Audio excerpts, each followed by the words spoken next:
6월의 마지막 한 주간이 시작되는 첫날 월요일입니다. 그리고 이 주간에 새로운 달 7월을 맞이하게 될 것이고 하반기가 시작이 될 것입니다. 우리 영락교회 성도님들, 예배당에 오신 분들이나 가정에서 깨어앉아 이 자리에 마음을 함께 하시는 성도님들이나 하나님의 특별하신 은혜가 충만하시기를 간절히 원합니다. 이 주간에 이 특별 새벽 기도회를 이제 시작을 하면서 제 마음에 우리 은퇴하신 어르신들, 우리 교회를 위해서 정말 몸과 마음을 다 바쳐 헌신하고 눈물로 기도하신 어르신들인데 하루에 한 분씩 모셔서 대표 기도를 하시면 얼마나 좋을까 생각을 했습니다. 은퇴하시고 나니까 그냥 뒤에서 바라만 보시는 그런 모습으로들 계시는데요. 그래서 오늘은 은퇴 장로님 가운데 한 분이 또 내일도 모레도 이래서 은퇴하신 집사님들까지 한 분씩 모셔서 우리 기도를 인도해 주시기를 부탁을 드렸습니다. 어르신들의 기도, 어르신들의 신앙생활, 젊은이들하고는 좀 많이 다르다고 생각합니다. 제가 부산에 있을 때 그 교회 부임하기 전에 몇 달 동안 목사님이 안 계시다 보니까 그 교회 장로님들께서 은퇴하시고 오래되신 아주 연로하신 목사님 한 분을 모셔서 서너 달 동안 주일 설교를 부탁을 했던 적이 있습니다. 그래서 제가 부산에 부임해 가니까 그 노 목사님께서 저를 반겨주시면서 이제 김 목사님이 왔으니까 나는 바톤을 놓고 간다 이렇게 하셨어요. 그런데 그 목사님 그 이후에도 종종 뵙게 됐고 또 저에게 목회 잘하라고 하면서 붓글씨 한 점 또 쓰셔서 성령 충만, 목양 일념 이런 내용들 쓰셔서 또 주셨는데, 그리고 종종 만날 때마다 얼마나 손자 아끼시듯이 아껴주시고, 그리고 그 한 시간 앉아서 말씀을 들어보면 어떤 목회적 영성이 우리 젊은 사람하고는 판이하게 다르다 하는 것을 늘 느끼곤 했습니다. 이 어르신들이 그 연세가 되기까지 우리나라가 일제 고통을 겪고 또 6.25 전쟁을 겪고 장로님 기도대로 하루 세끼 먹는 걸 걱정하고 그런 어려운 시대를 온몸으로 견뎌오셨죠.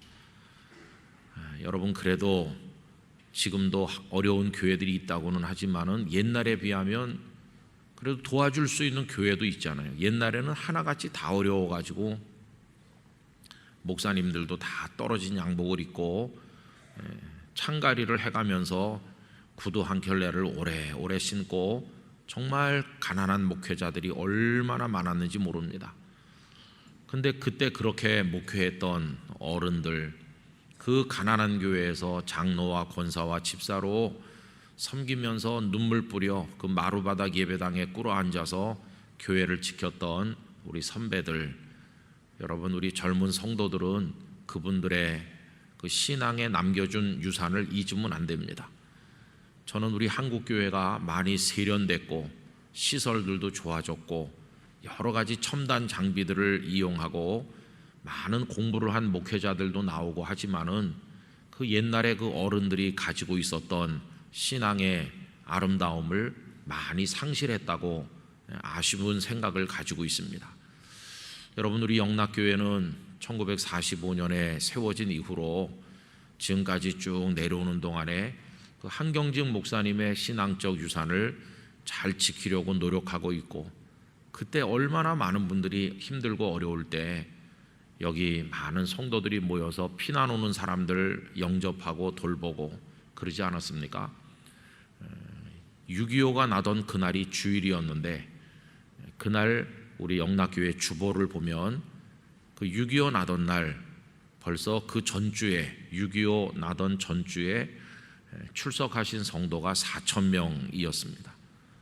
그때 우리나라에 그런 교회는 없었어요. 영락교회만 유일한 교회였죠. 또 휴전선, 그 전에는 38선이라고 했죠. 많은 분들이 내려오고, 그래서 이 교회가 특별한 교회로 세워졌어요. 그때 정말 헌신했던 우리 선배들, 지금 우리 젊은 청년들이 들으면 전설 속에나 나올 것 같은 그런 장로님, 권사님, 집사님들의 이야기를 우리가 많이 알고 있습니다. 당신의 집을 팔아서 하나님 앞에 바치고 땅을 팔아 바치고 그런 분들이 많이 있고 눈물로 기도해서 이 영락교회가 그냥 쑥 생긴 게 아닙니다. 여러분, 무슨 요행수로 잘 된 건가? 그런 게 아닙니다. 첫째는 하나님의 은혜입니다. 두 번째로는 그 귀한 분들의 헌신과 수고가 있었기 때문입니다. 그래서 우리 젊은 세대들은 교회 뜰에서 허리가 구부정하신 어르신들을 만나면 내가 아는 분이든 모르는 분이든 그분이 뭐 장로님이셨든 그냥 직분이 없던 분이셨든 누구든지 간에 우리 교회 뜰에서 만나면 존경을 담아서 인사를 드리고 그 어르신들을 도와드리는 그런 모습을 마땅히 가져야 될 것이라고 생각합니다. 그래서 저는 이 주간에 은퇴한 어른들이 한 분씩 기도를 해주심으로써 그분들 가슴 속에 사무치고 있는 정말 주님을 향한 사랑의 기도가 우리들에게 하나님의 축복으로 이루어지기를 기대하고 있습니다. 여러분, 우리 교회 어른들을 많이 존경해 주시고 아까 장로님 기도대로 원로 장로님들로부터 시작해서 병환 때문에 교회를 못 오시는 성도가 참 많잖아요. 어제 어느 교구의 목사님과 전도사님이 특별한 어떤 이야기를 같이 나누셔가지고 98세 되신 권사님이 휠체어에 의지해서 오셨어요. 그런데 저를 처음 보는 거죠. 5년 만인가 6년 만에 교회에 오셨다고 그러니까 그 집에서 텔레비전으로 저를 보셨는지 모르겠는데 실제로 저를 보기는 처음이시죠. 그래서 그 권사님을 위해서 기도를 해드렸어요. 그래도 아직까지 정신이 총명하시고 기도도 잘 받으시고 그러시더라고요. 여러분, 우리 귀한 어른들을 위해서 많이 기도해드리고 영락교회가 그 선배들의 토대 위에 또 새로움을 더해서 아름답게 강건하게 세워지는 교회가 되기를 간절히 원합니다. 이 주간에는 어제 말씀드린 것처럼 성전에 오르는 사람들이라는 주제로 모이면서 이 성전에 올라가는 노래들, 시편들을 이제 묵상하려고 하는데 제 마음 자신이 저 마음부터가 아주 참 하나님의 은혜에 감사하고 있습니다. 지나간 2년 반 가까운 코로나의 고통을 우리가 뚫고 왔는데 하나님께서 얼마나 우리를 사랑해 주셨나. 우리 교회는 재작년 3월, 벌써 재작년인가요? 3월 첫 주일부터 예배당 문을 닫았습니다. 그때 예배 인도자며 기도자며 하는 한 20명만 예배당 안에 들어올 수 있었고 모두가 다 오시지를 못해서 저 바깥에 대문 바깥에 서서 눈물로 기도하다가 돌아가시는 성도들도 많았습니다. 그때 하나님께서는 우리로 하여금 119 대작전을 시작하게 하셨고 또 지금 영락 5위 코스까지 이어나가면서 우리들의 마음에 황폐해지지 않도록 은혜의 걸음을 주고 물을 주도록 하나님께서 우리를 인도해 주셨습니다. 이 와중에도 그래도 영락교회 공동체가 지켜지고 오늘까지 이르게 된 것은 광야길을 헤매는 것 같지만 보이지 않는 하나님의 손길이 우리를 인도하고 계시기 때문이라고 믿습니다.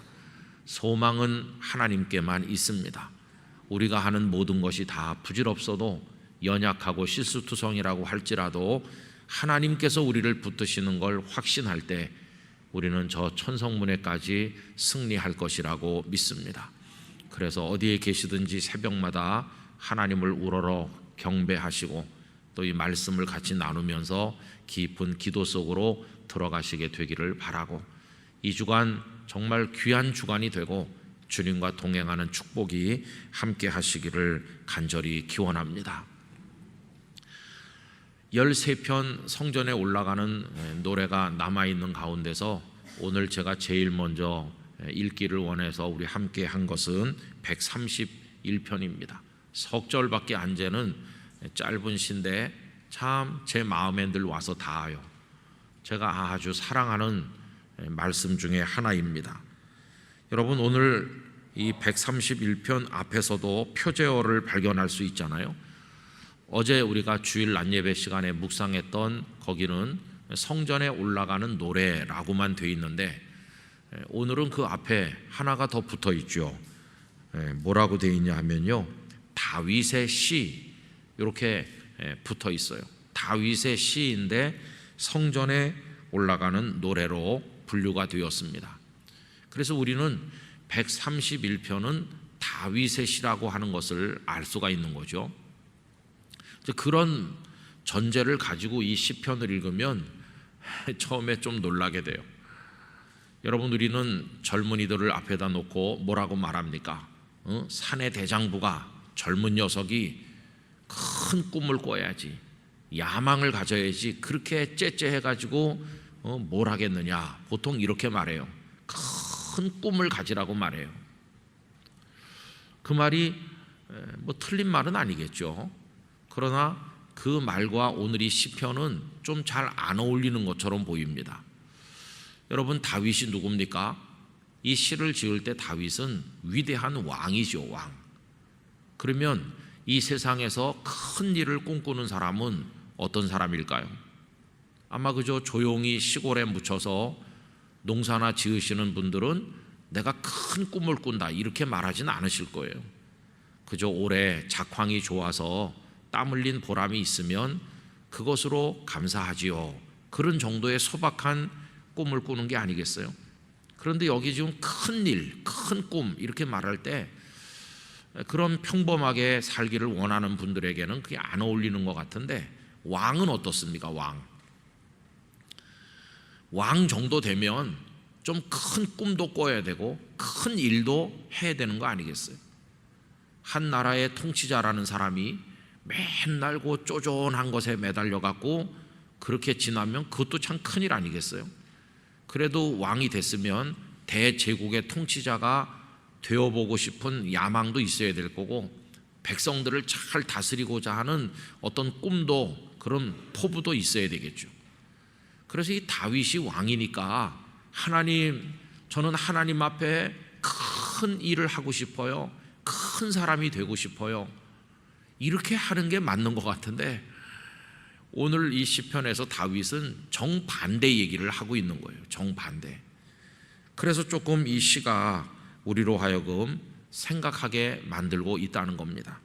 여러분, 1절 말씀 다시 한번 보시면요, 여호와여, 내 마음이 교만하지 아니하고 내 눈이 오만하지 아니하오며, 그 다음에 보시면 내가 큰 일과 감당하지 못할 놀라운 일을 하려고 힘쓰지 아니하나이다.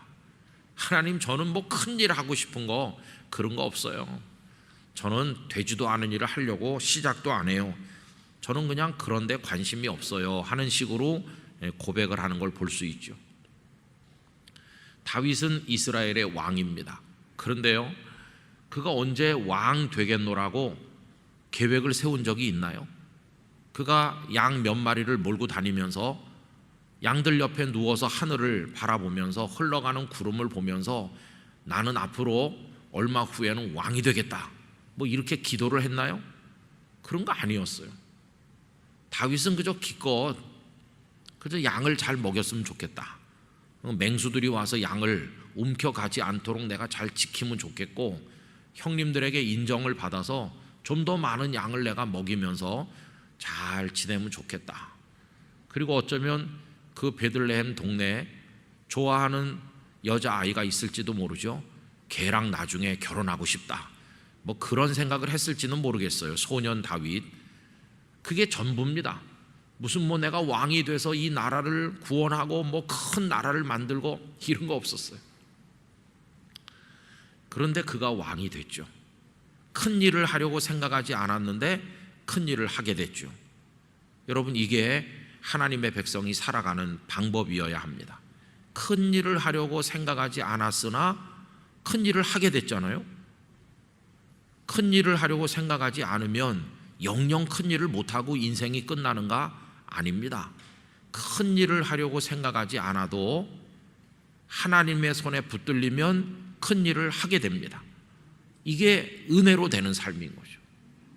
하나님 없이 내가 큰 사람이 되어서 큰 일을 하겠습니다, 이래가지고 되는 게 아니고, 관건은 큰 일을 하고 싶어 하는 열망이 있느냐 하는 것보다 더 중요한 관건은 하나님의 손에 붙들렸느냐, 그게 중요한 것이죠.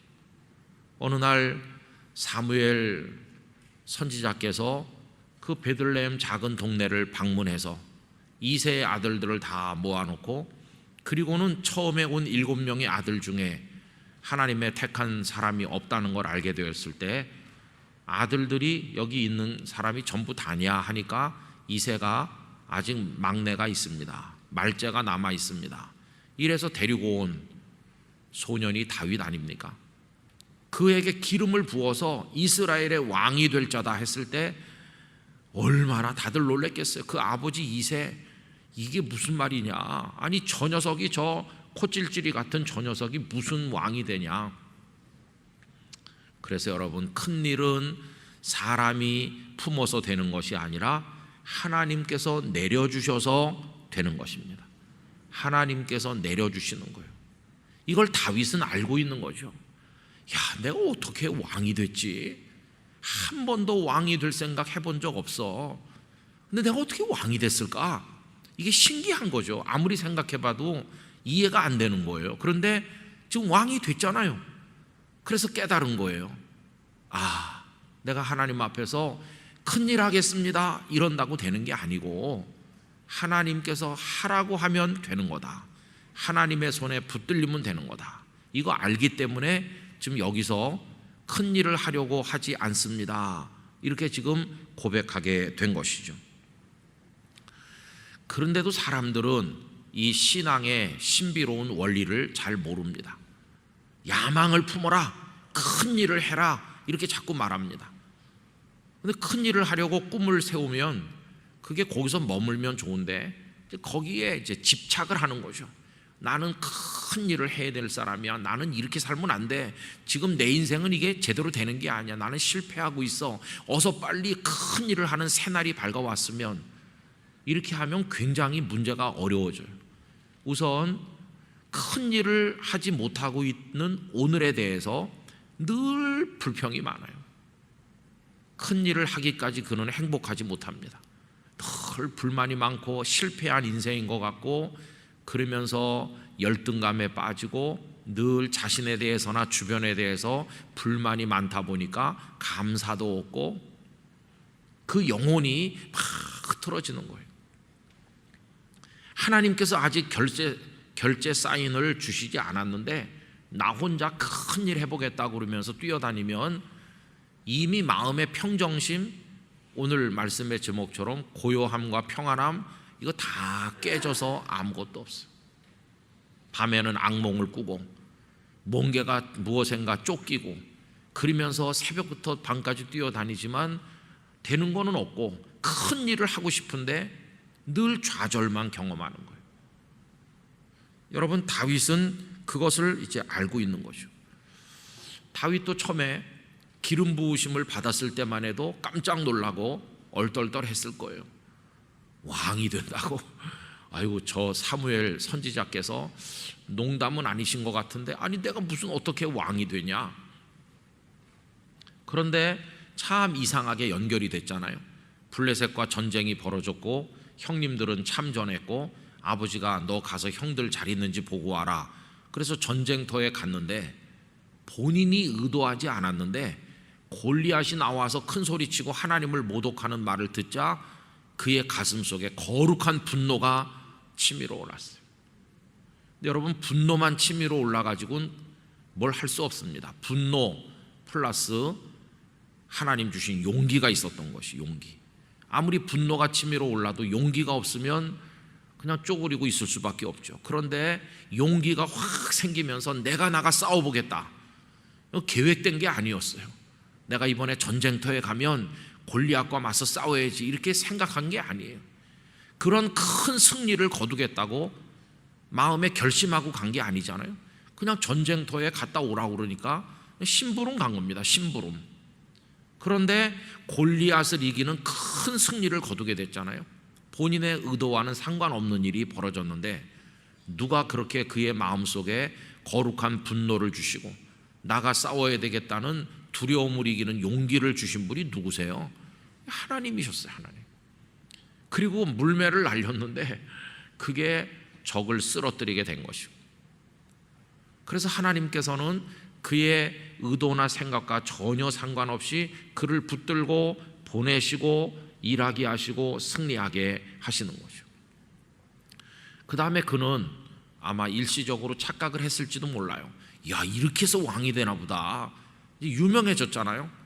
사울은 1000밖에 안 되는데 다윗은 10,000이라고 하니까 하루아침에 냄새나던 목동 소년이 이스라엘에 떠오르는 태양처럼 영웅이 되다 보니까 정신을 차릴 수가 없었겠죠. 그러면서 왕의 측근이 됐어요. 어느 날 군대에 장관이 됐어요. 그리고 이제 병사들을 인솔하는 입장에 서게 됐어요. 가는 데마다 연전연승했어요. 이게 꿈인가 생신가? 아마 본인도 믿기가 어려웠었겠죠. 그러다가 나중에는 왕의 사위까지 됐어요. 이제 로얄 패밀리의 한 멤버로 그가 들어간 거예요. 왕의 사위. 이제 뭐 더 올라갈 수 없을 정도로 권력의 최측근 인사가 됐고, 물론 왕자들이 있으니까 왕자들이 왕위 계승 서열 그 다 1위, 2위, 4위 다 됐지만 나는 사위니까 뭐 한 달이 건너 있긴 하고, 그렇지만은 하나님께서 무슨 방법이 있지 않겠나 그렇게 기대했을지도 몰라요. 그때까지는 잘 되는 것 같았어요. 초고속 승진하는 것처럼. 근데 웬걸요, 급전직하 낭떠러지에 떨어지듯이 그 다음부터는 자기 생명 하나 담보할 수 없는 쫓기는 신세가 돼서 여러 해를 들판을 헤매고 동굴에서 노숙하고 먹거리를 구걸해야 되는 상황이 되고, 그러다가 블레셋 원수의 나라에까지 가서 생명을 의탁해야 되는, 더 이상 떨어질래야 떨어질 수 없는 밑바닥에까지 떨어졌죠. 깨달은 게 뭘까요? 큰일, 하나님께서 인도하시지 않으면 큰일은커녕 요만한 일도 할 수 없다. 그거 알게 된 것이. 여러분, 이 시는 그래서 그가 하나님 앞에 완전히 항복하는 시라고 할 수 있습니다. 하나님, 내가 지금 하나님 앞에 나갑니다. 성전에 오릅니다. 근데 무슨 하나님 앞에 가서 내가 큰 소리 치겠습니까? 저는 그저 하나님 앞에 엎드릴 뿐입니다. 이런 마음으로 이 시를 적어 내려갔다는 것을 알 수가 있는 거죠. 그래서 2절 말씀에 보면 이렇게 고백하죠. 우리 같이 읽어보실까요? 실로 내가 내 영혼으로 고요하고 평온하게 하기를 젖된 아이가 그의 어머니 품에 있음 같게 하였나니 내 영혼이 젖된 아이와 같도다. 저는 이 말씀 정말 좋아합니다. 여러분, 젖된 아이가 엄마 품에 안겨 있는 것처럼 말로 다 할 수 없는 이 평안과 고요함과 이 참 축복된 모습, 우리 영락교회 성도들이 매일같이 누리게 되시기를 바랍니다. 평온한 것이. 영락교회 오고 난 이후에 종종 부산에 있는 목사님들하고 연결되는 수가 있는데, 그럼 꼭 물어봐요. 아유, 거기 교회 성도들도 많으시고 하는 일도 많아서 굉장히 복잡하고 어렵고 힘드시죠? 얼마나 고생이 많으세요? 여러분, 바깥에서는 영락교회 목사가 고생한다고 생각합니다. 얼마나 고생이 많으세요? 다 이렇게 말하고 있어요. 근데 제 얼굴이 고생하는 사람으로 보입니까? 저는 한 번도 고생한다고 생각한 적이 없어요. 왜냐하면 행복하잖아요. 하나님이 하시는 거지 뭐 우리가 하는 게 뭐 있습니까? 그렇죠? 제 마음이 여기 고요하고 평온하기를 젖된 아이처럼 늘 이걸 위해서 기도하고 있어요. 하나님, 때로는 일도 많고 여러 가지 우리가 해결해야 될 난제도 있고 뭐 여러 가지 어려운 일이 인생에 있지만, 주님의 일도 뭐 복잡할 때도 많고 힘들 때도 있지만, 우리 영락교회 성도들과 저의 마음은 언제나 여기 2절과 같이 되게 하여 주시옵소서. 늘 평온한 것이에요. 여러분, 사업을 또 아이들 키우는 일을, 인생을 살아가는 일을 하시다가 난제에 부딪히고 막 엉키고 설켜가지고 어떻게 해야 될지 모를 때도 마음의 평안과 고요를 누리게 되시기를 축원합니다. 이게 어떻게 가능한 것일까요? 하나님 앞에 맡길 때 그게 비로소 가능하게 되는 거죠. 저도 이제 목사로서 많은 목사님들 뵙는데 어떤 목사님은 진짜 야망이 있어요. 야망. 그래가지고 내가 몇 년 후에는 이런 교회에서 목회를 할 거고 몇 년 후에는 내가 뭐 이런 자리에 앉을 거고 그런 야망이 이상하게 큰 분들이 있으시더라고요. 저분은 저렇구나 이렇게 늘 생각하는데 보면은 언제나 바쁘고 언제나 이렇게 열심히 하시는데 뭐 그런 건 참 좋은 건데 저분 마음에 평안이 있을까? 그런 생각이 들 때가 있어요. 여러분, 꼭 그렇게 해야 큰 일을 하는 사람이 되는 겁니까? 아닙니다. 성경을 보면 사람이 주도해서 큰 일을 하는 사람은 아무도 없습니다. 예수님의 제자들 태어날 때부터 나는 큰 일을 하는 제자가 되겠다 이렇게 생각한 적 없는데 그냥 평범하게 그물질하고 있는데 이리 오너라 이렇게 한 거예요. 모세, 내가 이스라엘을 구원하겠다 큰 소리 칠 때는 미디안 광야로 도망가야 되는 신세가 됐고 나는 그냥 미디안에서 양이나 먹이면서 조용히 살겠다 하니까 하나님이 불러다가 쓰신 것이고, 여호수아 그냥 모세의 그 사환이 돼가지고 따라다니는데 하나님께서 여호수아야 모세 죽었는데 너 왜 그렇게 가만히 있냐, 네가 이제 해야지. 그래서 두려움이 많지만 어쩔 수 없이 한 거죠. 하나님도 그 마음 아시기 때문에 강하고 담대해라, 강하고 담대해라, 내가 너와 함께 한다. 너 할 수 있어. 어떻게 해요 하나님? 내가 너와 같이 있잖아. 이렇게 하면서 글을 쓰신 것이죠. 성경의 인물들 다 그래요. 엘리사 선지자 그냥 12결이 소를 모는 농사꾼이었어요. 아모스도 뽕나무 재배하고 양 먹이던 목자에 불과했고, 여러분 큰 일을 하신 분들이 다 하나님이 부르신 분들이지, 저는 우리 영락교회와 성도들이 하나님의 손에 붙들리면 큰 일을 하게 될 줄로 믿습니다. 근데 우리가 이제 다윗의 마음 같은 마음을 가져야 되는 이유가 뭐냐 하면요, 지금 어디로 올라가고 있습니까? 성전에 올라가는 노래 아니에요. 하나님 앞에 나가서 무릎 꿇고 하나님을 배우려고 해요. 그러면 어떤 마음으로 가야 될까요? 하나님이 누구세요? 큰 거로 따지면 이 세상에서 가장 큰 분이 하나님이시잖아요. 하시는 일로 쳐도 가장 큰 일을 하시는 분이 하나님이시잖아요. 가장 크신 분 앞에 지금 내가 올라가는 거잖아요. 가장 크신 분 앞에 올라가는 마음은 하나님 나도 제법 큰 자인데요, 이건가요? 아닙니다. 가장 크신 분 앞에 올라가는 마음은 나는 가장 작은 자가 되는 것입니다. 하나님, 저는 소자입니다.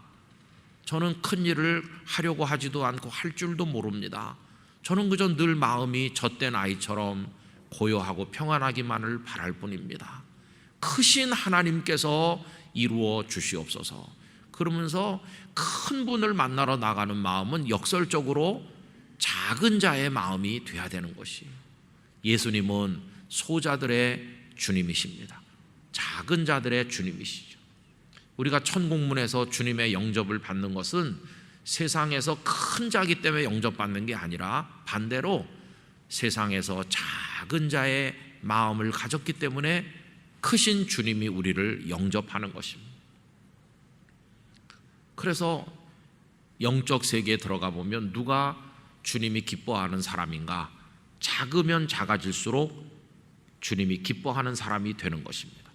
나는 큰 일을 하는 큰 자다, 이러면 이룰수록 주님께서 외면하실 것입니다.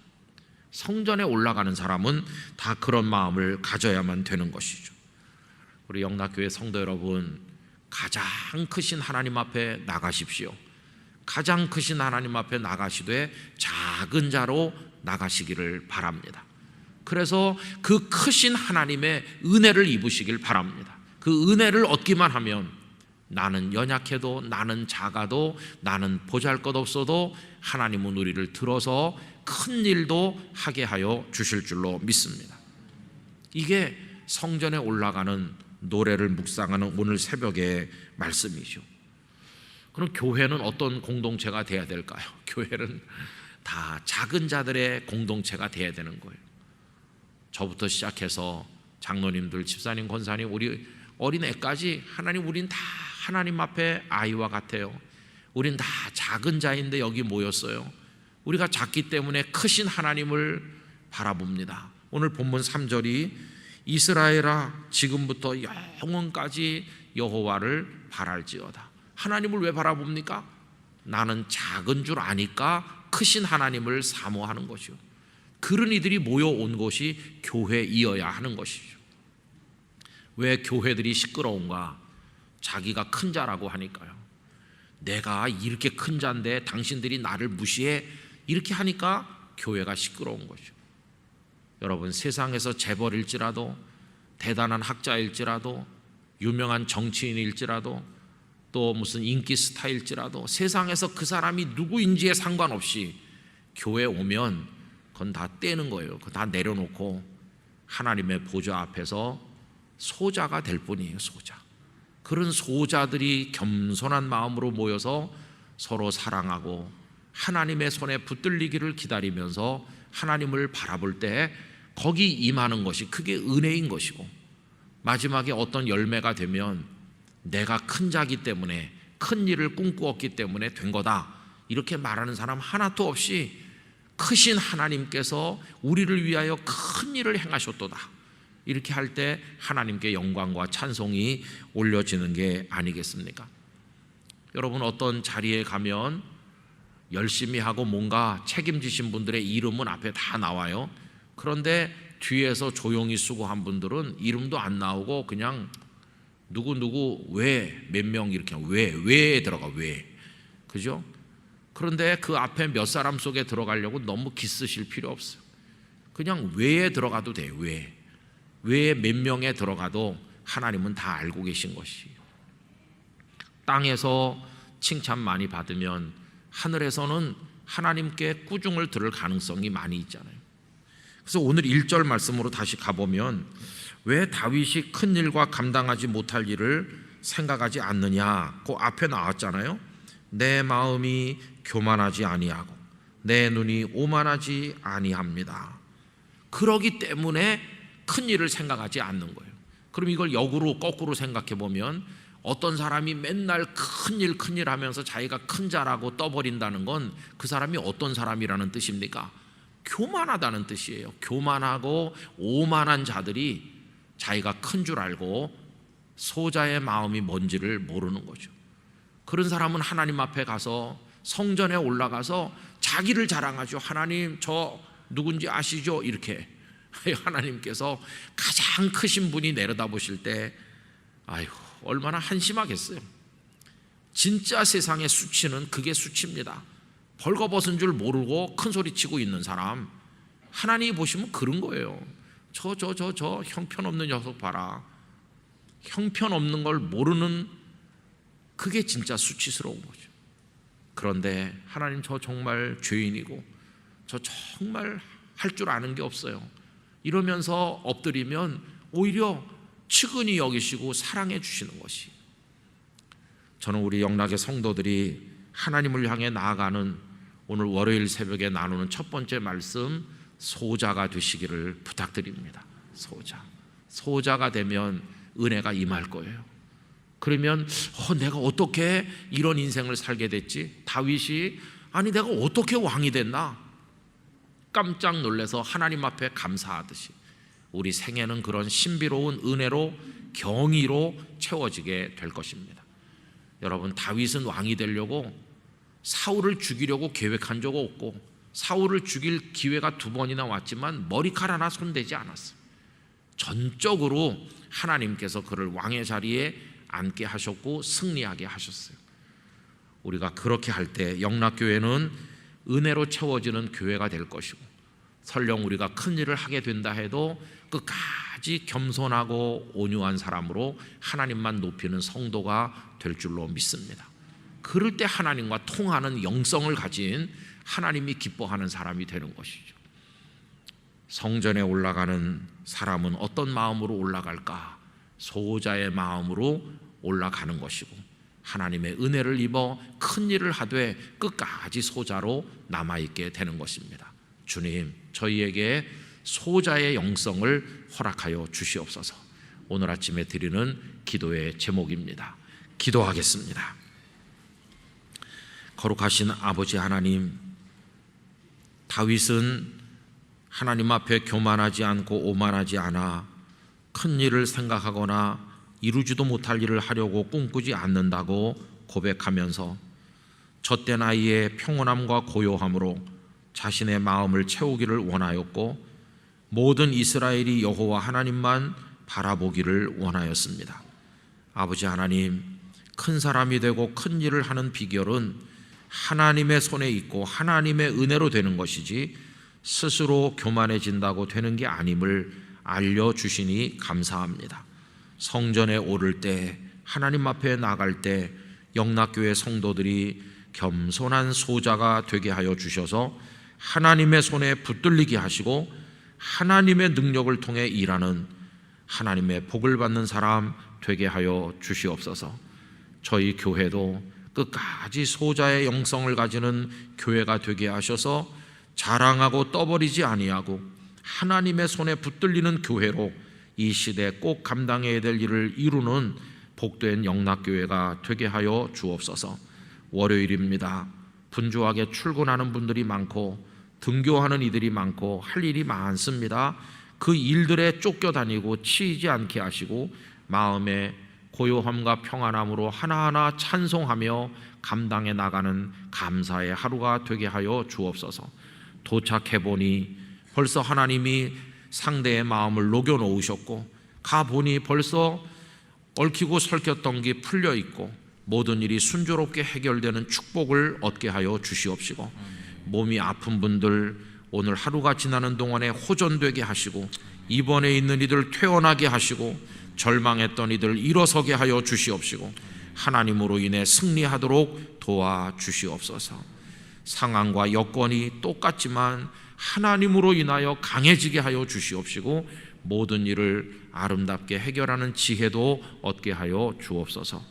하나님께서 이 주간 새벽마다 은혜 주시고 새벽에 예배당을 찾아 나오는 이들에게, 가정에서 기도하는 이들에게 하나님의 은혜의 빛을 두루두루 비추어 주시옵소서.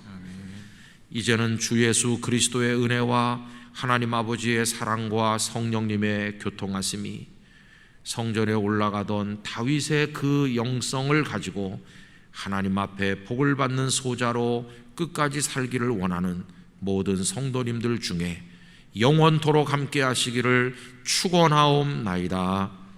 아멘. 장마철이 돼서 바람도 많이 불고 이제 또 비도 오며 가며 그렇게 하는데, 새벽기도 나오시기 쉽지 않지만 그래도 오늘 새벽에 함께 하신 분들께 감사를 드립니다. 어디서 하나님을 바라보고 계시던지 우리 성도님들이 새벽을 깨워서 하나님을 향하는 곳곳마다 우리 하나님의 크신 은혜가 함께 하시기를 바라고, 아까 우리 집사님 기도하신 그대로 어깨 동무하고 우리 모두 손에 손을 잡고 하나님의 나라를 향해 전진하는 기쁨의 신앙생활 되기를 간절히 원합니다. 어떤 사람이 하나님께 가야지, 내가 가서 하나님 앞에 경배하고 예물을 드려야지 생각을 해서 정성껏 예물도 잘 준비하고 그래가지고 하나님의 성전에 하나님께로 이제 나가는 것이죠. 그런데 거기서 하나님께 꾸중을 듣고 쫓겨나는 거죠. 나는 너의 경배를 받기 싫다. 나는 너의 예물이 역겹다. 다 가지고 돌아가거라. 이렇게 쫓겨난다는 겁니다. 여러분, 이 이야기는 제가 드리는 말씀이 아니고 예수님께서 하신 말씀이죠. 산상수훈 마태복음 5장에 보면 하나님 앞에 예물을 드리기 전에 무엇을 먼저 하라고 그랬습니까? 형제와 먼저 화해부터 해라, 이렇게 말씀하셨죠. 그러니까 그 어떤 사람이 아무리 하나님 앞에 경배를 드리려고 해도 예물을 정성껏 준비했어도 그 형제와 불화해가지고 원수처럼 지내면 하나님께서는 그런 거 원하시지 않으신다는 것입니다. 저도 뭐 그렇게 많이 하진 않았지만은 여기저기 교계 모임이나 연합기관에 때로는 제가 원해서, 때로는 그저 뭐 어쩔 수 없이 참여한 때가 있습니다. 적극적으로 열심히 참여했거나 아니면 소극적으로 그저 뒤에 가서 앉아 있거나 그런 모습으로 하여튼 참여를 했는데, 지금도 잊히지 않는 기억이 있어요. 결국 거기서 함께 예배를 드리고 힘을 얻어서 열심히 복음을 전도하자, 이런 목적으로 모인 어떤 모임이고, 또 거기 오신 분들은 사회적으로 그래도 어느 정도 자신의 삶이 안정된 그런 분들이 대부분이시고, 다 사업도 많이 하시고 전문직에 종사하고 그런 분들이시거든요. 그런데 얼마나 싸우는지 몰라요. 그것도 장소도 그냥 어떤 교회에서 모이는 건 아니고요. 그래도 어느 정도 괜찮은 호텔을 빌려가지고 매주 모이니까 그 비용도 만만치 않게 나갑니다. 나름대로 뭐 생활이 어느 정도 유지되는 분들이 모였으니까 밥값은 돌아가면서 밥을 사요. 돌아가면서. 여러분, 호텔 아침 밥값이라는 게 이게 싸질 않잖아요. 그분들이 그래도 큰맘 먹고 한 끼씩 사는 거예요. 근데 저는 이제 말씀을 인도해 달라고 그래서 가는 거죠. 저는 목사라고 밥 사는 건 면해줬어요. 밥은 안 사고 매주 한 30분 말씀을 준비해 가지고 가는데, 그래가지고 가서 말씀 잘 나누고 그 다음에 또 밥 잘 먹고, 그리고 나서 싸우는 거예요. 한 번은 어떤 일이 있었냐면은 어떤 분이 화를 얼마나 많이 내는지, 저도 뭐 화내는 사람 종종 보고 그랬지만 어느 정도껏 화를 내고 끝내야 되는데 막 탁자를 밀어 제끼면서 막 뒤집어 엎을 기세예요. 그것도 또 저보다 좀 나이가 적으면 목사 입장에서 한마디 할 텐데, 다른 교회 장로님인데다가 연세가 저보다 한 열 몇 살이나 많으신 분이 막 탁자를 내려치면서 화를 내니까 거기 전부 분위기가 어떻게 됐겠어요. 다 밥 먹은 걸 후회하겠죠. 그리고 다 뿔뿔이 흩어져 갔어요. 그런데 기가 막힌 건 뭐냐 하면은 그 다음 주에 또 모일 거 아닙니까? 그럼 그 다음 주에 예배 순서를 정해야 되잖아요. 예배 인도, 기도 뭐 이런 것도 정해서 이제 차례차례 돌아가면서 하는데, 문제는 그 뒤집어 엎으려고 했던 분이 그 다음 주에 기도 담당자더라는 거예요. 그래서 저는 맨 처음에 그분이 그 다음 주에는 안 올 줄 알았어요. 저 같으면 못 올 것 같아요. 그 전주에 그렇게 했는데 어떻게 오겠어요? 제가 생각보다 이게 좀 두껍지 않거든요. 얇아요. 그래서 못 올 것 같은데 아니 그분은 저도 늦지 않게 일찍 가는 편인데 제일 일찍 와서 계신 거예요. 제일 일찍 와서 탁자 줄 다 맞추고 탁 준비해가지고, 야, 믿음이 좋은 건가 아니면 감각이 없으신 건가 그런 생각이 들었어요. 그리고 이제 떨떠름하게들 와가지고 좀 이렇게 앉아서 있는데, 그분이 기도를 시작했잖아요. 사랑이 많으신 하나님 아버지, 우리 모두 사랑하게 해주세요. 그러면 아멘을 해야 되는 건지 노멘 해야 되는 건지 알 수가 없더라고요. 근데 참 이상한 것은 그렇게 불같고 그런 분이 요새도 저에게 계속 연락하신다는 겁니다. 그래서 그 얘기를 언젠간 한번 하긴 해야 될 것 같은데, 여러분 이게 참 어떻게 생각하세요? 예수님께서 오죽하면 하나님 앞에 경배하러 나오잖아요. 예물까지 준비했는데 거기 놓고 그냥 가서 네 형제랑 먼저 화해부터 하고 너 혼자 오지 말고 같이 와라, 같이. 이렇게 하시잖아요. 여러분 그냥 이 정도만 하고 끝내도 오늘 다 아시는 거예요. 그죠? 길게 할 필요도 없어요. 오늘 읽은 시편 133편 그 앞에 표제어를 다시 보시면 이거 역시 누구의 시입니까? 그렇죠. 어제 새벽에도 다윗의 시를 우리가 생각했어요. 이스라엘의 위대한 왕인 다윗이 하나님 제가 큰일, 이루지 못할 일 그런 거 꿈꾸지 않고 그저 마음에 고요하고 평온하게 하고 싶습니다. 어제 새벽에 생각했던 말씀인데 오늘 읽은 133편도 역시 이제 다윗의 시로 되어 있어요. 그런데 그 다윗이 1절에 형제가 연합하여 동거함이 어찌 그리 선하고 아름다운고라고 말씀하는 거죠. 여러분, 이게 다윗의 시라는 거를 좀 생각할 필요가 있습니다. 다윗은 이새의 아들이죠.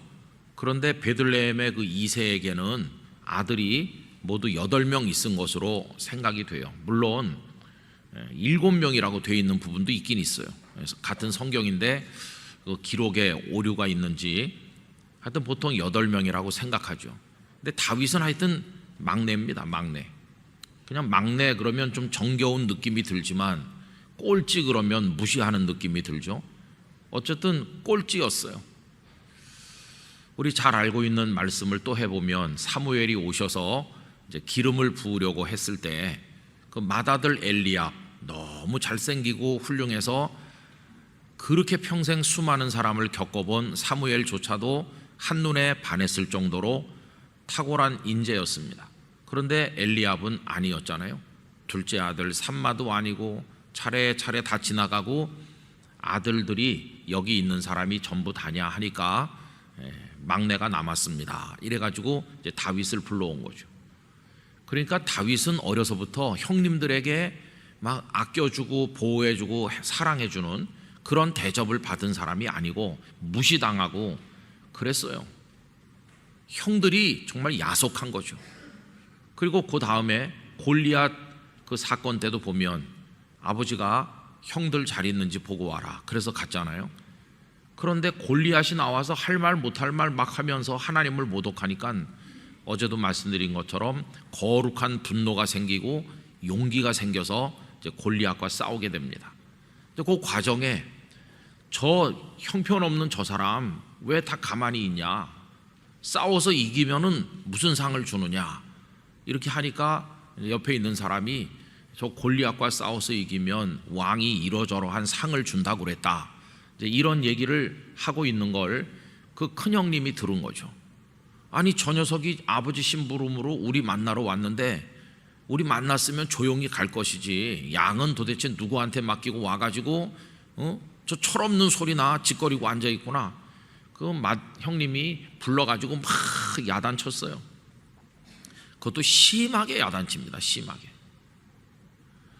그런데도 결국은 다윗이 골리앗과 싸우게 됐잖아요. 전부 겁을 먹고 지금 숨어있는 판인데 소년 다윗이 물매 들고 지금 그 골리앗을 향해 마주 나갈 때 이스라엘 병사들 고개를 살짝 내밀고 이게 지금 어떻게 될 건가 다 뚫어지게 쳐다보고 있지 않았겠어요? 여러분, 그러면 그 형들이 정상적인 형이라면 어떻게 해야 되는 게 맞습니까?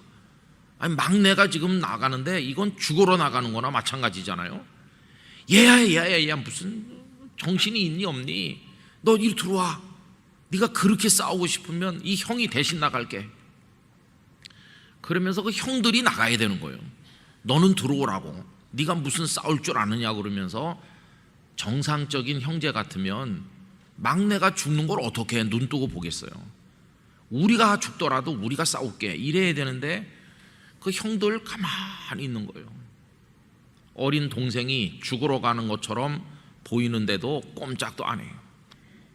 이게 그 형들이었어요. 여러분, 내가 죽어가는데 눈 하나 깜빡 안 하는 형제들, 그 사랑스럽겠습니까? 아마 그게 평생 다윗에게 한이 될 거예요. 형들도 아니다, 이거 무슨 형들이 저래, 이렇게 생각이 들겠죠. 그런데 여러분, 오늘 말씀에 보면 형제가 어떻게 한다고요? 연합도 하고 동거도 한다는 거예요. 그러면 이게 다윗에게 어떻게 이루어졌습니까? 나중에 다윗이 이스라엘의 장군이 되고 왕의 사이가 되니까 그때는 형제들이 확 달라졌겠죠. 와, 우리가 무시했던 그 막내가 골리앗을 이겨서 영웅이 되더니 이 나라의 장군이 되더니 왕의 사위까지 됐구나. 그 형들도 이제는 코가 납작해져 가지고 할 말이 없었을 거예요. 그때까지는 좋았는데 사울이 다윗을 죽이려고 하는 그 일이 시작되면서부터 다윗이 도망자가 된 다음부터는 이 형제들도 똑같이 위험에 처하게 된 거죠. 만약에 사울 왕이 그 다윗의 아버지와 형제들 가족을 다 잡아들여라 그러면은 큰일 나잖아요. 그래서 할 수 없이 그 가족들이 다 베들레헴을 떠나서 누구한테로 옵니까? 다윗에게로 합류합니다. 다윗에게로. 그래서 다 그 형제들의 가족이 다윗에게 오고, 이 사람 저 사람 세상에서 원한이 많고 갈 데가 없는 사람들이 하나둘 모여들어서 나중에는 600여 명의 사람을 이제 다윗이 거느리게 된 거예요. 여러분, 그 형들이 너랑 같이 있어야 되겠다고 그러면서 가족들 끌고 왔을 때 그 다윗이 그 형님들 거 받아주고 싶겠어요? 내가 골리앗에게 나갈 때 죽든지 말든지 쳐다도 안 보던 그런 형들이 이제는 내가 성공해가지고 왕의 사이가 되니까 나한테 와가지고 좀 덕보려고 하더니 이제 못 살게 됐으니까 다 나도 지금 못 살 판인데 나랑 같이 지내길 원하는구나.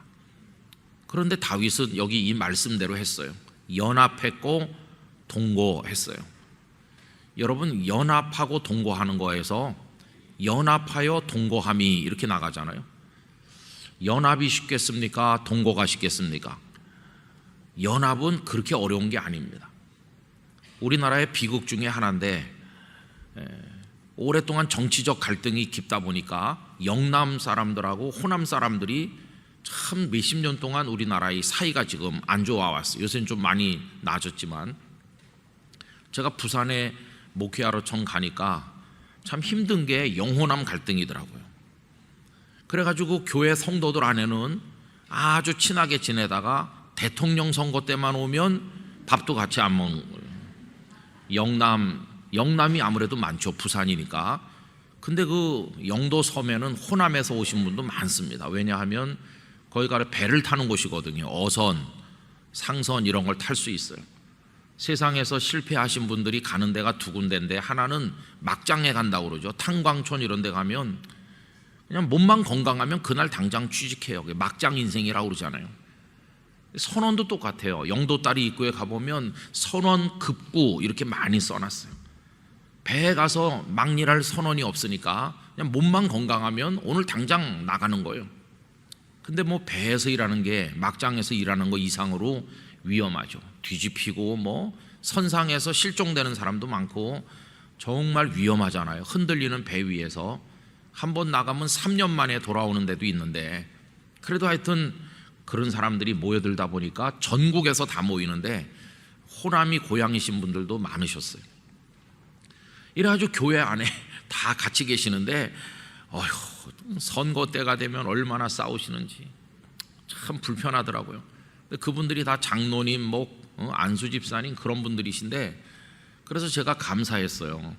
나는 영남도 아니고 호남도 아니고 이쪽도 저쪽도 아닌 걸 감사했어. 진짜 제가 만약에 어느 한쪽이었으면은 참 곤란할 뻔했는데, 그런 정도로 심각하더라고요. 교회가 아주 심각합니다.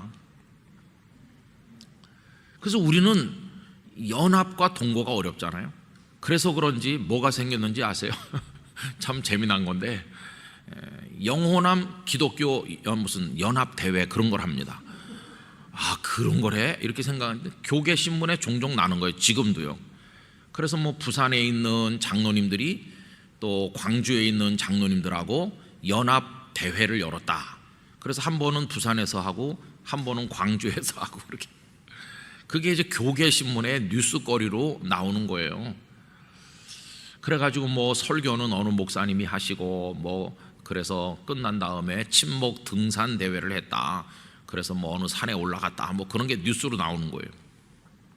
그래서 제가 가만히 보고, 우리가 애초부터 사이가 좋았으면 이런 거 안 해도 될 텐데, 그거 한다고 그 부산과 광주에 계신 그 임원들이 몇 차례 모였을 거 아니겠어요? 그래가지고 순서는 어떻게 정하고, 예배는 어느 교회에서 드리고, 점심은 뭘로 먹고, 등산은 어느 산으로 가고, 몇 시에 끝내는 게 좋겠나, 참석 인원은 몇 명, 관광버스는 어느 회사 버스로 할 거고, 1인당 회비는 얼마, 이거 준비하려면요 여러 번 모이고 여러 번 전화해가지고 순서지 만들고, 그래가지고 딱 한 번 예배 드리고 그냥 산에 좀 산책하다가 가는 거예요. 우리가 처음부터 사이가 좋았으면 그 에너지와 그 돈을 선교하고 봉사하는 데 쓰면 될 텐데, 하도 우리가 사이가 안 좋으니까 안 해도 되는 일을 하는데 돈을 많이 쏟아요. 그러면 이제 광주나 부산에 갔다 오는 장로님 부인 되시는 분들이 여보 오늘 어땠어요? 그러면 생각보다 부산 사람 괜찮대, 광주 분들도 좋더라고, 그러면서 뭐 오늘 점심 메뉴가 맛있었어요, 산은 뭐 좋았어요, 뭐 산 잘 갔다 왔다. 그럼 부인이 하는 말이 당신 오늘 주님의 일 하느라고 수고했어요. 그러면 주님께서 그걸 주님의 일로 쳐주실까요?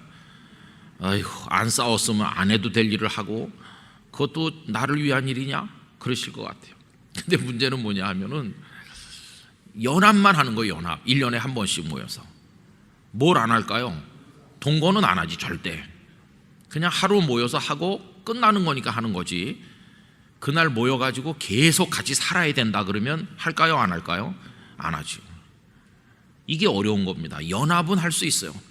우리 연합하자 이건 할 수 있는데 동거하자 그러면 안 하죠. 다윗은 자신을 찾아온 형제들하고 마음으로 연합했을 뿐만 아니라 계속 같이 살았어요. 계속 노숙을 해도 같이 하고 망명을 해도 같이 망명하고 같이 먹고 살았어요. 이게 동거하는 거죠. 그래서 여러분, 연합도 하고 동거도 하는 건 쉬운 게 아닌데 그렇게 하면 참 놀라운 복을 받는 거죠. 여기 지금 하나님이 주시는 복이 두 가지로 표현됐습니다. 2절에 보면 머리에 있는 보배로운 기름이 수염 곧 아론의 수염에 흘러서 그의 옷깃까지 내림 같다. 여러분, 아론의 머리에 있는 이 보배로운 기름, 이거는요 정말 거룩한 축복입니다. 아론이 누굽니까? 대제사장이시잖아요. 모세 형님. 그가 제사장이 될 때 하나님의 구별된 사람으로 머리에 기름을 붓잖아요. 우리 기름 부음 받았다 그러죠. 그러니까 선택됐다는 뜻이에요. 하나님의 사람으로 선택이 되어서 기름을 부어서 거룩하게 하고 성별하고, 그런데 그게 충만해요. 그게 찔끔 바르는 게 아니라 타고 흘러서 턱수염을 타고 옷깃을 적실 정도로 쫙 흐르는 거예요. 여러분, 하나님의 신령한 은혜가 우리들에게 그렇게 부어져서 우리를 구별하고 거룩하게 만들고 우리를 충만하게 적시고 흘러내린다는 걸 상상해 보세요. 영락교회 성도들에게 그런 하나님의 은혜가 임하시기를 기원합니다. 이거 굉장히 황홀한 축복이죠. 그 다음에 또 하나는 3절에 헐몬의 이슬이 시온의 산들에 내림 같다. 여러분, 헐몬은 저 북쪽에 시리아와의 경계선에 있는데 헐몬산 2814m라고 하죠. 우리나라 백두산이 2884m인가? 2000, 그 정도 되죠. 그래서 비슷해요. 굉장히 높고, 이 헐몬산은 한여름만 빼고는 눈이 덮여 있어서 스키를 타는 그 눈 녹은 물이 쭉 흘러내립니다. 눈 녹은 물이 흘러내려서 막 숲이 우거지고 폭포가 있어요. 우리가 생각하기 어려운 이스라엘의 지형이죠. 바싹 말랐을 것 같은 이스라엘인데 그 헐몬산 아래는 막 숲이 우거져 가지고 앞이 안 보일 정도고 물 흐르는 소리가 콸콸콸콸 흘러내려갑니다. 저도 거기 한 두어 번 가보고 이야, 정말 굉장한 곳이다. 거기 이제 우상의 신전들도 많은데 거기가 바로 예수님께서 제자들에게 너희는 나를 누구라 하느냐 이렇게 물으셨던 빌립보 가이사라가 바로 그 지역과 다 연결돼 있어요. 헐몬의 그 덮인 눈과 그 내리는 이슬이 그게 이스라엘의 젖줄이에요. 젖줄. 그래가지고 그 물이 흘러내려가지고 그게 어디로 연결되냐면 갈릴리 호수로 들어가서 갈릴리를 채우는 거예요. 그 물로 지금도 이스라엘 사람 80%가 먹고 살고 있고 그게 이제 요단강이 돼가지고 흘러내려가잖아요. 그러니까 헐몬의 이슬이라고 하는 것은 생명의 젖줄을 말하는 건데 이게 그 축복으로 언급되어 있는 걸 볼 수 있어요. 얼마나 놀랍습니까? 그래가지고 거기서 여호와께서 복을 명령하셨나니 곧 영생이로다. 여러분, 그 헐몬의 눈 녹은 물이 헐몬의 이슬이 그 갈릴리를 거쳐서 요단강이 되어서 흘러내려갈 때 그게 바로 생명의 강가가 되는 거예요. 생명의 강가. 그러니까 형제와 연합하여 동거하는 것이 얼마나 큰 축복인지 알 수 없어요. 여러분, 여기 왜 생명을 거기서 명하셨다고 그랬을까요? 거기라는 게 어떤 삶이 있는 곳인가? 연합하여 동거하는 삶이 있는 바로 그 자리에 생명이 있다는 것이. 여러분, 생명이 있는 나라는 어디입니까? 천국이죠. 천국. 천국이 생명이 있죠. 이 땅은 죽음이 있는 것이고 천국은 생명의 나라죠. 그럼 천국이 왜 생명의 나라인가? 연합하여 동거하는 나라이기 때문에 천국은 생명의 나라죠. 여러분, 어떤 목사님께서 이렇게 설교하는데 좀 이해가 되더라고요. 옛날에 우리 한국 목사님들은 천국을 설교할 때 이렇게 설교했대요. 천국에는 아름다운 열매가 주렁주렁 열리는 나무들이 많이 있어서 하루 세끼 배불리 먹을 수 있는 나라입니다. 여러분, 꼭 천국에 가세요. 이러면 성도들이 아멘 그랬대요. 왜냐하면 하도 가난해서 못 먹으니까. 일제시대 때 가난하고 못 먹는 나라니까 우리 한국 사람이 상상하는 천국은 배불리 먹는 나라인 거예요. 야, 배불리 먹으면 천국인가 보다. 물질주의적으로 해석하는 거죠. 또 옛날에 이제 못 사니까 막 비가 새는 집에 살고 막 형편없는 오막살이에 살고 이제 그럴 때니까 목사님들이 천국을 설명하면 어떻게 설명합니까? 천국은 막 12진주문이 있고 얼마나 으리으리한, 여러분이 세상에서 상상할 수 있는 최고의 궁궐이나 저택보다도 더 아름다운 그런 집이 있는 나라입니다. 그러면 또 아멘 하는 거죠. 왜냐하면 우리 워낙 형편없는 주거 생활에 있으니까 굉장한 궁궐 같은 걸 상상하는 거죠. 그래서 한국 사람의 천국 개념이 왜곡됐다. 여러분, 천국의 본질은 먹을 게 많고 집이 좋아서 천국인 게 아니고, 왜 천국인가? 다른 게 아니에요. 연합하여 동거하기 때문에 천국입니다. 거기 하나님이 우리와 함께 계시다. 하나님과의 연합과 하나님과 함께 사는 거, 요한계시록 21장. 그리고 거기 하나님의 백성들이 다 같이 함께 사는 것이에요. 그러니까 거기가 생명의 나라가 되는 거죠. 거기서 복을 명하셨나니 영생이로다. 그러니까 이 말을 우리에게 적용하면 비록 이 세상에 살더라도 연합하고 동거하면 거기가 천국이 된다, 이렇게 말할 수 있는 거죠. 여러분, 지나간 6달 이 천국을 누리셨나요? 아니면은 쌀쌀맞고 냉정해서 다른 사람하고 다 이렇게 끊고 살고 불편하게 살고 혼자 밥 먹고 나 혼자만 이렇게 좋게 하고 그렇게 살면 배부르게 먹고 좋은 옷 입고 살았는지 모르지만 거기 생명이 흐르는 강가가 아닌 것이에요. 저는 이 말씀을 생각하면서 종종 이런 걸 떠올립니다. 여러분, 우리나라에서 제일 좋은 쇼핑몰 혹은 백화점 머릿속으로 한번 떠올려 보세요. 어딜까? 다 생각하시는 게 있으시겠죠? 거기 지금 별거 다 있습니다. 최고급 명품 브랜드의 옷들도 다 있고, 그리고 거기 뭐 식품 코너에 가면 먹을 게 그냥 산더미 같이 쌓여 있고, 거기 뭐 5만 가지 전자제품 뭐 그냥 별거 다 있어요. 아주 명품으로 쫙 있어요. 그게 가득가득이 차 있어요. 그런데 다리가 아파서 다니기도 어려울 정도로 큰 그 명품 백화점 쇼핑몰을 통째로 나한테 주면서 여기서 마음대로 먹을 대로 먹고 마음대로 입고 싶은 거 입고 마음대로 누리고 싶은 거 누리면서 혼자 사세요. 그렇게 주면 좋겠어요? 들어가서 혼자 사는 거 언제까지? 숨 멎을 때까지.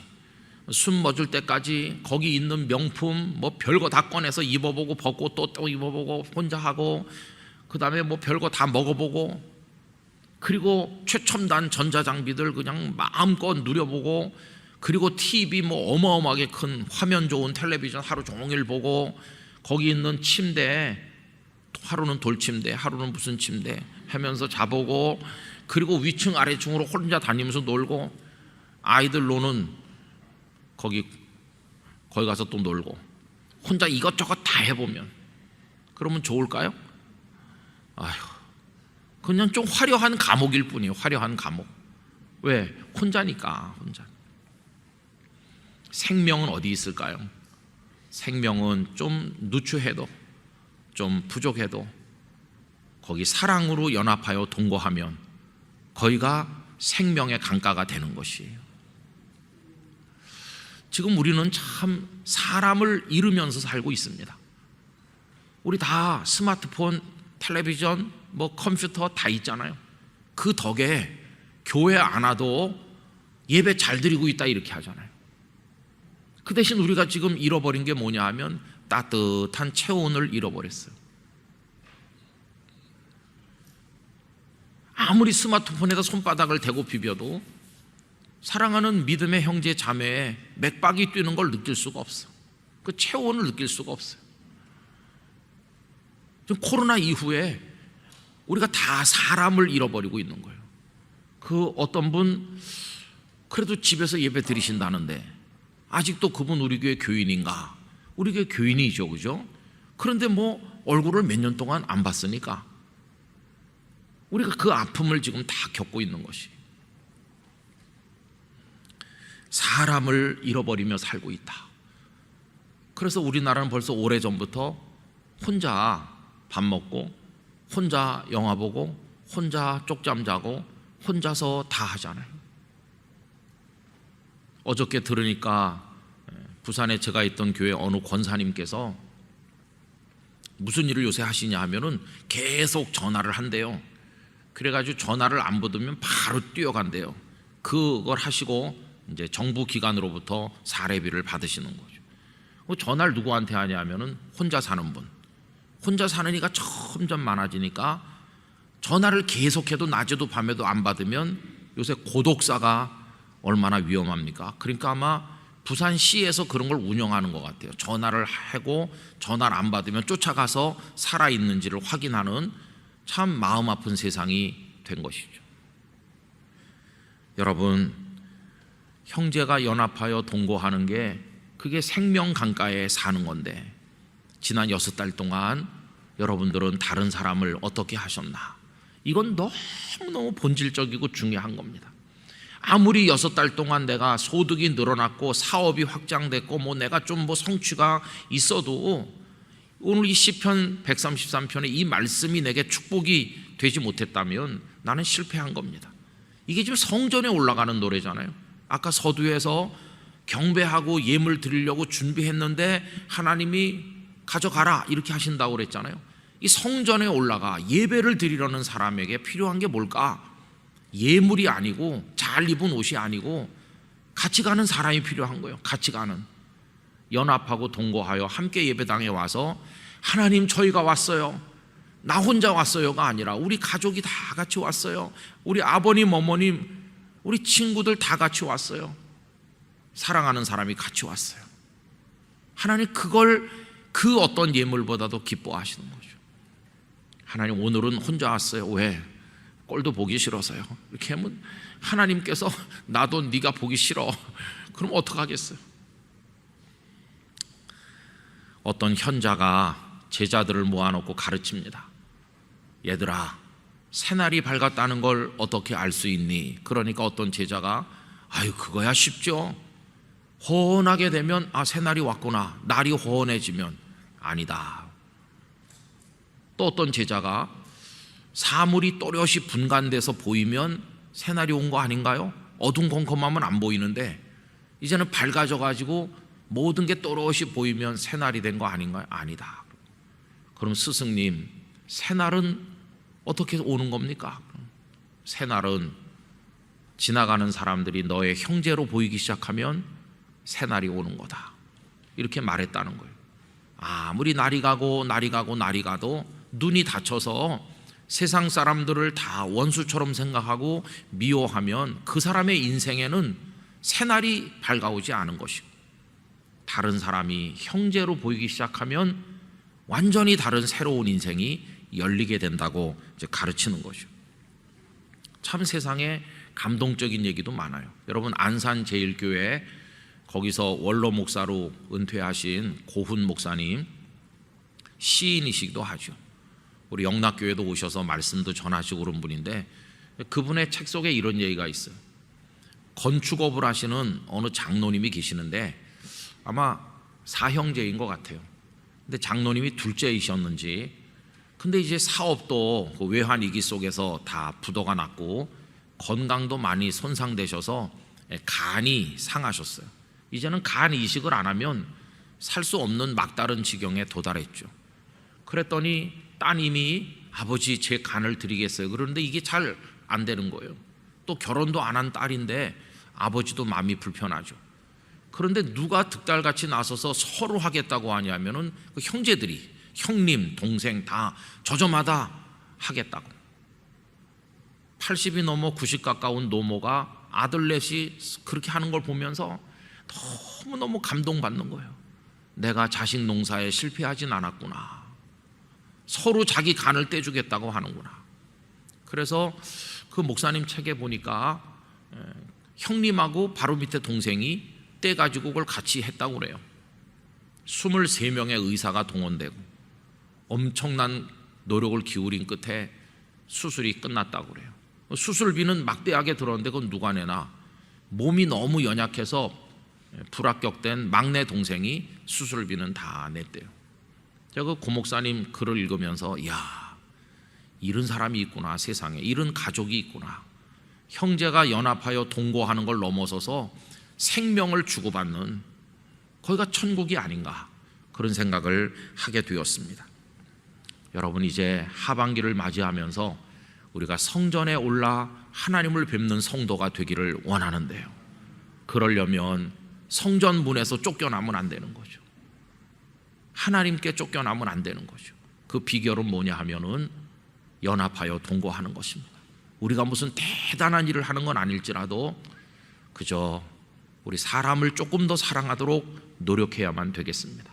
우리 가족을 사랑하는 건 말할 필요도 없고, 여기 형제라고 표현한 거는 범위가 좀 넓은 겁니다. 그죠? 범위가 좀 넓어서 아주 광범위하게 이 단어를 해석하면 세상 모든 사람으로까지 이게 넓혀질 수 있는 단어인데, 어쨌든 하나님께서 나와 만나게 하시는 사람들을 사랑하는 거죠. 저도 잘 못합니다. 10명과 관계를 맺으면 한 2사람은 힘들게 하는 사람도 있는 것 같아요. 아유, 내 그때 그 사람 만나지 말을 걸, 계속 이상하게 말하면서 괴롭히는 사람도 왜 없겠어, 있죠. 그런 사람 1-2명 때문에 좋은 사람도 우린 만날 생각을 안 해요. 아예 안 만나는 게 속편하다, 이렇게 생각하는데, 그래도 우리를 힘들게 하는 사람도 없지 않아 있지만 그 중에 한 사람이 나를 구원하기도 하는 거예요. 그래서 여러분, 오죽하면 예수님께서 죄인인 우리들도 사랑하셨나, 이렇게 생각한다면 오늘의 이 말씀을 마음속에 꼭 새기시게 되기를 부탁을 드리는 것입니다. 그래서 이 말씀 그냥 다 암송하시잖아요. 형제가 연합해야 되는데 하나님 죄송해요, 저는 관계를 끊었어요. 한 어머니 밑에서 났는데 연락 안 한 지가 5년 10년 됐어요. 조카가 결혼해도 가지도 않아요. 그 집도 부르지도 않아요. 우린 원수가 됐어요. 그런 분이 있다면 바로 회개해야 됩니다. 그냥 있으면 안 돼요. 하나님, 그 사람이 아직도 영락교회 다니네요. 그 사람이 2부 예배 드리는 것 같아요. 전 2부 안 가요. 이렇게 하면 바로 회개해야 되는 거예요. 적극적으로 사랑하지 못하더라도 하나님 앞에서 이거 바로잡지 않으면 안 돼요. 나는 그렇게 기도하는데 왜 하나님 나의 기도를 듣지 않으시나? 하나님께서 보기 싫다고 그러시는데, 나 혼자서 주여 그래도 너 가서 화해 먼저 해라 그러시는데, 나의 예배와 나의 기도가 다 헛수고가 되는 줄도 모르고 내 딴에는 하고 있지만 하나님은 너무너무 마음이 상하시는 것이, 내가 너 같은 사람 위해서도 피를 흘리는데 너는 왜 그러냐.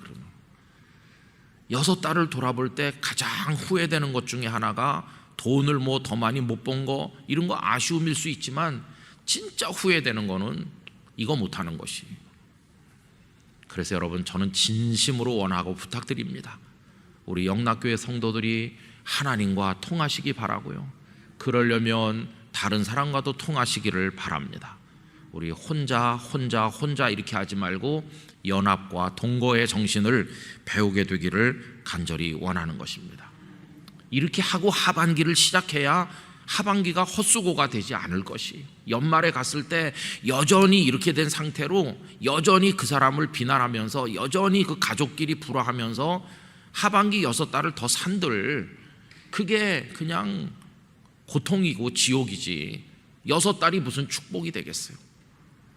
여러분, 우리들의 가정과 우리 주변과 우리를 둘러싼 삶의 환경을 하나님께서 축복해 주시기를 바라는데요, 여러분 속에 주님의 사랑이 흐르게 되시기를 진심으로 축원합니다. 그래서 이거 너무 진부한 얘기죠, 그죠? 너무 진부해서 말씀드리지 않아도 되는 건데, 이걸 하루 새벽 우리가 생각하는 이유는 이게 너무도 중요하기 때문이에요. 여러분, 이거 결정적으로 중요한 겁니다, 오늘 아침에 나누는 거.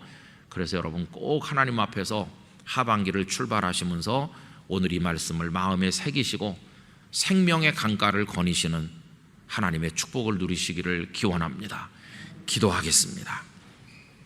아버지 하나님, 지나간 6달 참 아쉬운 거 많지만 왜 내가 그를 물리쳤을까?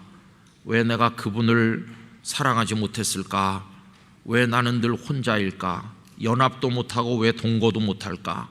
그런 후회가 너무나도 많습니다. 따져보면 고집이 세서 그렇고, 욕심이 많아서 그렇고, 이기적이어서 그렇고, 예수님을 닮지 못한 결과입니다. 하나님, 저희를 불쌍히 여겨주시옵소서. 이대로 하반기를 그대로 맞이하지 않게 해주시길 원합니다. 생명의 강가를 거닐어야 되는데 바싹 마른 죽음의 들판을 방황하듯 하지 않도록 저희들을 불쌍히 여겨 주시옵소서. 우리 영락교회 성도들의 가정, 우리들의 인간관계, 우리 교회, 우리 주변의 모든 현장이 하나님의 생명이 흘러넘치는 축복의 자리가 되게 하여 주시옵소서. 오늘 아침에도 각자가 가지고 나온 기도 제목에 응답해 주시고 이 하루를 예수님 안에서 복되게 살아가게 하여 주시옵소서. 이제는 주 예수 그리스도의 은혜와 하나님 아버지의 사랑과 성령님의 교통하심이 사랑하고 하나 되어 삶으로 생명 강가를 거니듯 하기를 원하는, 그래서 영원한 천국으로 이어지기를 소망하는 영락교회 성도들 가운데 영원토록 함께 하시기를 축원하옵나이다. 아멘.